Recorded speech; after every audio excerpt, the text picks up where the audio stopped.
Impegnati a essere integro e fai grandi sforzi nelle tue pratiche cavalleresche. Lancia e spingi pietre, balla e salta, fai scherma e lotta, corri a perdifiato e partecipa ai tornei, e corteggia belle donne. Questi sono dei veri consigli di addestramento per un cavaliere scritti da Hans Talhofer, un maestro di lotta e scherma cavalleresca del 1400. Ma in che consisteva il vero allenamento di un cavaliere medievale? In questo video vedremo praticamente la vera scheda di allenamento di un cavaliere, infatti conosciamo con certezza una serie di esercizi che faceva. Questi esercizi si trovano elencati e descritti con precisione nella biografia di un cavaliere francese che si chiama Jean Le Mangre. Parleremo di esercizi che rafforzano il corpo e non di tecniche specifiche nell'uso di qualche arma, per quelle ci vorrebbero dei video a parte, un po' ne ho già parlato anche in altre occasioni. Questi che vedremo saranno 9 tipi di esercizi, ma oltre a quello che si ricava dall'allenamento del cavaliere, completerò il quadro con altre fonti del tempo e con altri esercizi medievali famosi. Sul finale ci saranno anche degli approfondimenti storici sull'allenamento fisico nel Medioevo e sono delle curiosità che pochi conoscono, quindi vi consiglio di non perdervele. Il cavaliere Le Mangre è stato un maresciallo nella guerra dei Cent'anni e verrà fatto prigioniero nella famosa battaglia di Azincourt. È stato pure governatore della Repubblica di Genova e ha combattuto nelle terre d'oltremare. Quindi bisogna dire come premessa che non era un cavaliere comune, ma era il top a livello atletico del suo tempo. Anche nei momenti di pace era appassionatissimo di duelli cavallereschi e organizzava delle giostre in cui affrontava a oltranza diversi sfidanti, e lo faceva proprio per tenersi in allenamento. Comunque, anche se vedremo gli esercizi di un cavaliere che era ossessionato dal tenersi in forma, a grandi linee possono essere validi anche per altri cavalieri del basso medioevo, che magari erano meno rigorosi di lui, ma più o meno avranno fatto degli esercizi simili. Il primo esercizio consisteva nel saltare in groppa a un cavallo, con l'armatura addosso. Questo può sembrare un esercizio banale, ma serviva per adattarsi subito al peso dell'armatura. Infatti il nostro cavaliere farà la maggior parte del suo allenamento non con una comoda tuta sportiva, ma avendo addosso l'armatura. Anche un testo norvegese del 1200 che è dedicato all'educazione dei principi consigliava di allenarsi in questo modo. Porta sempre un'armatura pesante, che sia una cotta di maglia o un grosso gambeson. L'armatura completa pesava tra i 20 e i 25 kg e quindi allenarsi così sarebbe come allenarsi oggi con una tuta zavorrata, più o meno come fa Goku. Questo ovviamente rende tutti gli esercizi più difficili ma anche più efficaci. Visto che parliamo di allenarsi con l'armatura, smentiamo subito anche alcuni falsi miti sulle armature medievali. Le armature medievali non rendevano lenti e non bloccavano i movimenti come si vede in alcuni film. Erano pensate proprio per essere comode, per far rimanere agili i cavalieri. Potete vedere a schermo proprio 2 clip con test moderni fatti con persone che indossano queste armature. Vedete bene sulla sinistra che si può correre in armatura, mentre a destra l'uomo in armatura completa fa dei movimenti complessi e fa pure delle capriole in totale scioltezza. In realtà non è richiesta neanche chissà quale forma fisica per fare questi movimenti. Un'altra informazione rivelatrice è che molti corpi di intervento militari del giorno d'oggi portano addosso più o meno lo stesso peso o anche uno superiore. I pompieri, per esempio, portano un equipaggiamento che pesa quasi allo stesso modo, ma che è anche molto più concentrato sul torace e sulla schiena. Invece il peso dell'armatura medievale era distribuito su tutto il corpo. Molte forze di fanteria portano dei pesi simili ancora oggi, quindi l'armatura completa medievale non è assolutamente uno standard eccezionale per un militare. Ma veniamo all'esercizio 2 della scheda di Jean Le Mangre, che era questo: lunghe corse a piedi per aumentare la forza e la resistenza. La corsa non è un esercizio troppo innovativo e veniva suggerita già in un trattato militare romano dello scrittore Vegezio. Un trattato che veniva tenuto in grande considerazione anche nel Medioevo. Nel trattato Vegezio dice che le reclute dell'esercito, e sta pensando all'esercito romano, dovrebbero essere in grado di marciare per circa 25 km in 5 ore e dovrebbero anche correre e saltare ostacoli in modo regolare. Durante i mesi estivi raccomanda anche il nuoto se è possibile trovare un posto per nuotare. e dice che 3 volte al mese le reclute dovevano marciare per circa 12 km trasportando quasi 20 kg. Vegezio raccomanda anche che tutti gli uomini d'armi siano abituati al lavoro fisico, per esempio a tagliare la legna, a trasportare grandi pesi o a attraversare fossati. Sicuramente pure i cavalieri facevano allenamento di salto in lungo e corse a ostacoli che erano utili per non trovarsi poi impreparati sui campi di battaglia. Anche il re portoghese Edoardo I, che aveva sempre scritto un libro di consigli che riguardavano pure l'allenamento fisico, diceva: in alcuni giorni alla terza ora, cioè alle 9 della mattina, si va ad allenarsi, e per esercitarsi bisogna armarsi di tutte le armi e percorrere a piedi un lungo tratto su per una collina, per rafforzarsi. Quindi una bella corsa alle 9 della mattina con 20-30 kg addosso se volete replicare il secondo esercizio dei cavalieri medievali.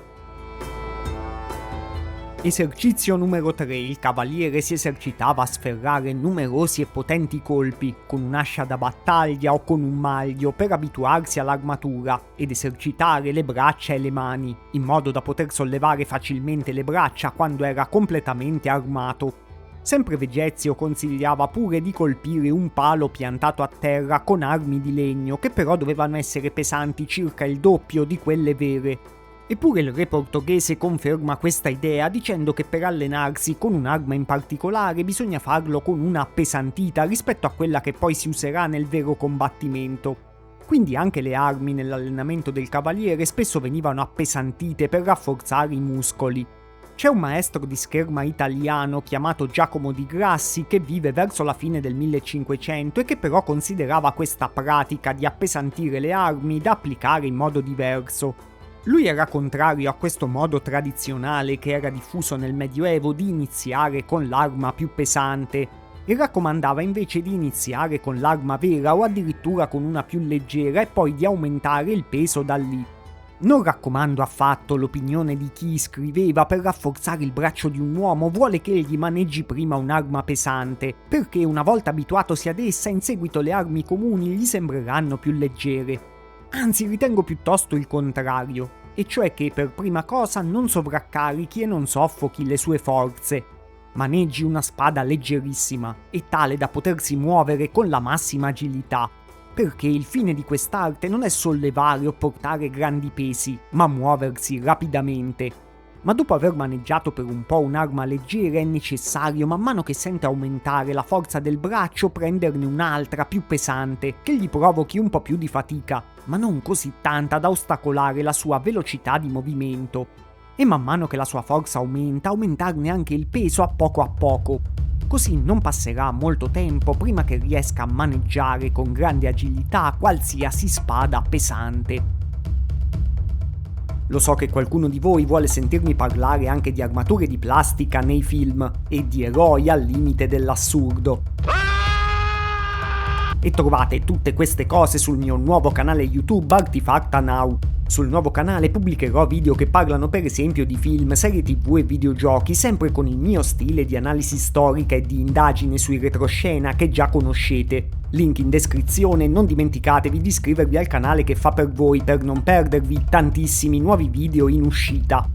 Insomma, come quarto esercizio nella sua scheda, il cavaliere francese faceva delle capriole mentre indossava un'armatura completa, che è la stessa cosa che abbiamo visto nella clip di prima, però lui faceva le capriole senza portare l'elmo, perché con l'elmo la capriola può essere più pericolosa per la testa.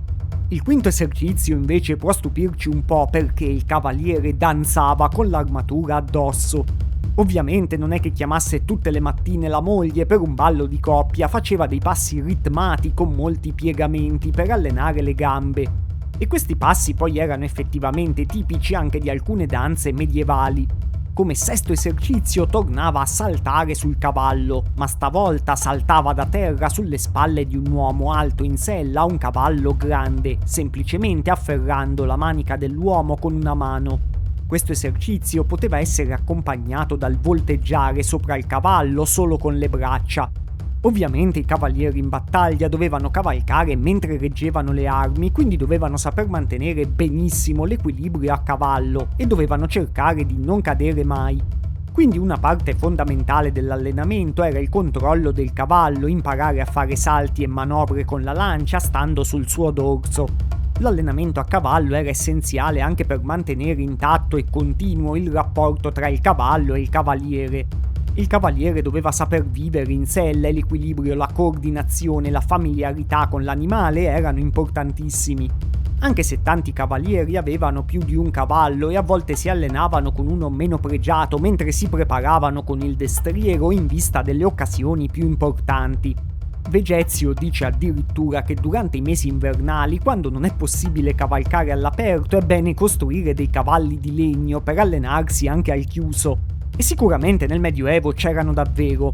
I bambini come gioco avevano già dei cavalli di legno, ma li usavano anche i cavalieri più ricchi, in forme ovviamente più grandi, per addestrarsi. Alla fine del Medioevo c'erano addirittura dei cavalli meccanici che servivano per allenarsi alle giostre. Nel settimo esercizio il cavaliere invece faceva questo: se due muri di gesso alti quanto una torre si trovavano a una distanza pari alla lunghezza delle sue braccia, poteva arrampicarsi su di essi, usando solo i piedi e le mani, senza alcun altro aiuto e senza cadere. Così raggiungeva la cima anche se era alta come una torre, senza fermarsi né durante la salita né durante la discesa. Questa è una tecnica che esiste ancora nell'arrampicata moderna, dove si può chiamare stem climbing e richiede sicuramente un grande addestramento. Sapersi arrampicare era utile per un cavaliere medievale in caso per esempio di un assedio. Infatti anche nell'esercizio 8, completamente armato con una cotta di maglia, il nostro cavaliere si arrampicava fino alla cima della parte inferiore di una scala a pioli che era appoggiata al muro. E lo faceva semplicemente dondolandosi da un piolo all'altro con le due mani, o se era senza armatura con una sola mano. Questo è un esercizio ancora più difficile che ci fa capire quanto fosse allenato questo cavaliere.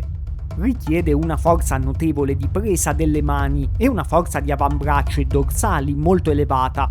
Per capirci, oggi di solito riescono a farlo solo persone con un allenamento specifico e di alto livello, come arrampicatori, ginnasti o militari particolarmente allenati.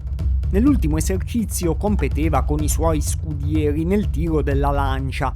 Oltre al tiro della lancia, nel Medioevo erano diffusissimi esercizi di sollevamento e lancio delle pietre, che vediamo anche raffigurati in tanti manoscritti e opere d'arte. Nei territori germanici la pratica veniva chiamata Steinstossen e è ancora oggi uno degli sport nazionali svizzeri, oltre che essere inclusa in competizioni di forza come l'Arnold Strongman. Nel caso di pietre un po' più piccole di queste, lanciare delle pietre poteva anche essere un'arma di fortuna che era veramente efficace nel combattimento medievale. E secondo il testo norvegese, i grandi guerrieri del passato si allenavano addirittura con tutte e due le mani al lancio e all'uso delle armi per essere versatili al massimo in combattimento. Con questo la scheda del nostro cavaliere è finita, ma aggiungiamo anche altri esercizi attestati che erano frequenti per i cavalieri medievali. Sicuramente si imparava a tirare pugni su delle superfici resistenti e è ovvio che si imparasse a lottare. Le tecniche di lotta corpo a corpo a mani nude erano fondamentali per situazioni in cui le armi non erano disponibili. Oggi vengono rievocate da diversi gruppi che praticano le arti marziali storiche europee, quindi guardando anche questi incontri potete vedere le vere prese e le tecniche che usavano nel Medioevo. Alcuni esercizi venivano fatti anche con l'uso di bastoni o bastoni appesantiti che volendo anticipano un po' il concetto dei bilancieri moderni. Probabilmente avevano una loro importanza anche degli esercizi di stretching che si trovano in alcuni trattati e nelle opere d'arte medievali e nei manoscritti si vedono degli uomini che eseguono ponti o verticali. Alcuni stanno anche in delle pose più acrobatiche o direttamente di contorsionismo che richiedono una grande mobilità, anche se non sono documentati come altre pratiche perché potevano essere meno utili direttamente all'attività militare, probabilmente comunque erano considerati abbastanza utili, come vedremo anche dopo in un discorso generale sull'attività fisica. Sia secondo Vegezio, sia secondo Talhofer che abbiamo nominato all'inizio, sia secondo il testo norvegese, l'allenamento va fatto tutti i giorni, 2 volte al giorno, la mattina e il pomeriggio. Oggi penso che questo standard sia possibile solo per sportivi professionisti o persone che lavorano proprio nel mondo del fitness e dello sport. Ma effettivamente i cavalieri erano anche gli sportivi professionisti del tempo. C'è anche da dire che nel Medioevo l'attività fisica faceva già parte anche di quasi tutte le attività di svago, a differenza di oggi. Per divertirsi i medievali ballavano, andavano a caccia o in contesti più organizzati partecipavano alle giostre e ai tornei. Ma quindi con tutta questa attività i cavalieri dovevano avere un fisico incredibile, no? Ovviamente la risposta è no, almeno per gli standard estetici moderni. La differenza più grande è che i cavalieri non avevano muscoli definiti, che sono quelli che oggi vengono considerati il massimo a livello estetico. Questo sia perché la definizione richiede una dieta controllata che non era comune nel Medioevo, sia anche per motivi di salute e per motivi culturali. Infatti per i medievali una persona con un po' di grasso era considerata più in salute e anche più bella. E visto che i cavalieri appartenevano a una classe sociale che poteva permettersi di mangiare, sicuramente non disdegnavano di avere un po' di pancia, anzi.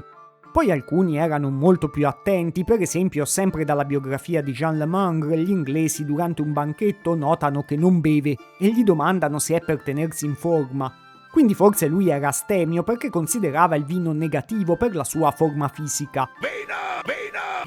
Certo, per i cavalieri non era il massimo neanche essere delle montagne di muscoli o di grasso, perché dovevano mantenersi pure agili. Infatti il maestro di scherma Paulus Cal dice che il cavaliere deve avere le gambe come quelle dei cervi, per poter saltare avanti e indietro. Quindi deve rimanere comunque abbastanza snello in quelle parti del corpo da cui poi dipende l'agilità. E anche di Grassi dice che un uomo dovrebbe essere abbastanza forte da poter muovere qualsiasi cosa, ma non così grande fisicamente da non riuscire più a muoversi lui in modo agile. Un uomo può essere tanto forte e vigoroso, scriveva Di Grassi, ma sferrerà un colpo più lento e con meno forza di un altro, meno forte ma più allenato. Secondo lui l'allenamento specifico distingueva anche la forza del cavaliere da quella del contadino o del facchino. Vedrai gentiluomini, cavalieri e altri essere molto forti e agili nel correre o nel saltare, o nel volteggiare o nel girare a cavallo, e tuttavia non sono in grado di sopportare un peso così grande come un contadino o un facchino. Ma al contrario, nella corsa e nel salto il facchino e il contadino sono molto lenti e pesanti, ne sanno come saltare sul loro cavallo senza una scala. Pure negli esercizi di prima infatti abbiamo visto che tanti richiedono molta agilità e in tanti il peso eccessivo del corpo sarebbe controproducente. Per fare degli esempi concreti, un vero cavaliere medievale sicuramente non aveva il fisico di Conan il Barbaro. Probabilmente per prendere dei cavalieri di fantasia famosi il fisico di un Boromir o di un Jorah Mormont era quello di un vero cavaliere allenato del Medioevo. Comunque anche i militari più allenati degli eserciti moderni non hanno un fisico definito da bodybuilder perché si allenano per degli scopi pratici che sono diversi. E ancora oggi tra i militari sono usati alcuni degli esercizi che facevano i cavalieri medievali. Per esempio la marcia e la corsa con l'equipaggiamento addosso è uno, oppure i salti, i percorsi a ostacoli e gli esercizi di arrampicata sono tutti metodi ancora attuali che servono effettivamente per lo scenario di un'operazione militare.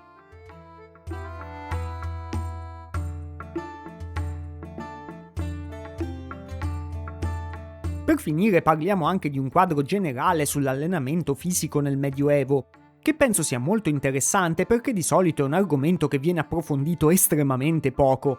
Il luogo comune è che si allenassero solo i cavalieri mentre i contadini facevano già attività fisica mentre lavoravano. I monaci invece stavano sempre seduti a copiare manoscritti o al massimo stavano in ginocchio a pregare. Ma niente di tutto questo è giusto. I contadini sapevano che tante posture delle loro attività lavorative erano usuranti per il corpo e consideravano l'esercizio fisico come un possibile rimedio. Non vuol dire che dopo una giornata nei campi facessero lo stesso allenamento che abbiamo visto per il cavaliere, però neanche loro disprezzavano degli esercizi che potevano bilanciare gli sforzi fatti durante il lavoro. Non a caso proprio nei giorni di festa c'erano tante gare e tante attività sportive pure per i contadini, che spesso venivano fatte nel contesto di feste nei campi o nei piccoli villaggi. Pure i monaci si tenevano in forma e questa è una cosa che praticamente in Occidente abbiamo dimenticato, anzi associamo l'esercizio fisico solo ai monaci orientali. La Chiesa medievale era favorevole all'attività fisica che si credeva bilanciasse l'uomo nel suo complesso, quindi pure a livello spirituale. I monaci potevano praticare il tiro con l'arco, potevano sollevare pure loro pietre, conoscevano anche le basi delle arti marziali. Del resto in tanti si dimenticano che molti monaci provenivano dalle stesse famiglie dei cavalieri e quindi avevano un'educazione familiare di base simile a quella dei cavalieri. Oltre alla Chiesa, pure i medici medievali pensavano giustamente che l'esercizio fisico facesse bene e per la loro esperienza rendeva più resistenti alla peste, che è una delle piaghe più famose e più spaventose del Medioevo.